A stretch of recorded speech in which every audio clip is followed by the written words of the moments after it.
We're building an off-grid retreat here in San Diego. We've already installed a septic system, graded the land for our future house, and now we're working on bringing water to the very top of the property. In this video, I'll be talking about why we're starting an off-grid retreat.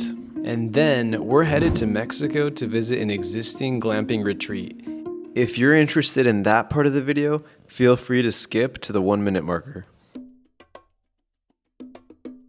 When we started working on this, we didn't just guess. We actually looked into the data to figure out what's working right now in short-term rentals. According to Fortune Business Insights, the global glamping business is projected to grow from 3.7 to 7.3 billion by 2032. And according to data directly from Airbnb, local stays have nearly doubled in the last 5 years. Research shows that people are increasingly discovering amazing stays closer to home. When we put all of this together, that's when this idea really started to make sense for us. But one thing is talking about it, and one thing is seeing it with your own eyes. So we booked a stay at a successful glam site in Mexico, and it gave me some great insights for my own off-grid retreat. What stood out to me immediately was how similar the terrain felt to my own property in San Diego. And that's exactly why I wanted to come here, to see what actually works in real life and get inspiration as I build my own off-grid retreat.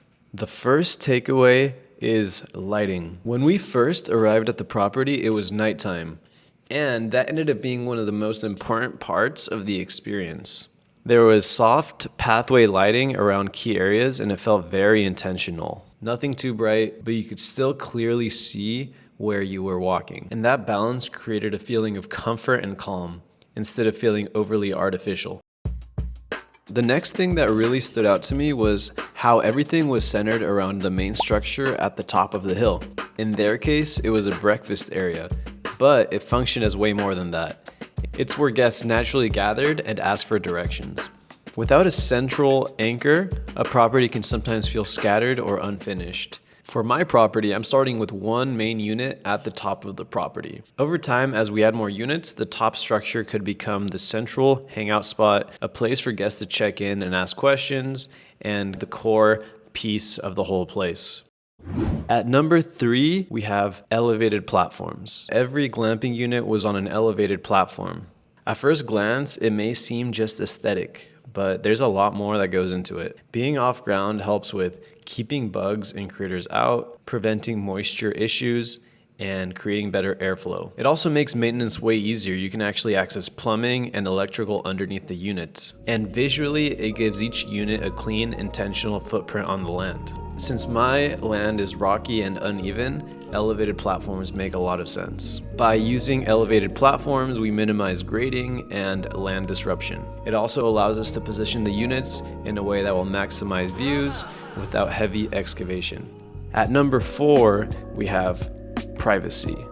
Every unit faced the same direction, which meant no one was looking directly into someone else's space. Each unit felt isolated, even though they were relatively close to each other. From everything I've researched online, privacy is one of the top drivers for bookings in glamping. People are coming here to disconnect, not to feel like they're in a crowded hotel. After staying here, I'm thinking more strategically about the unit placement angles and using natural features like boulders and elevation for separation.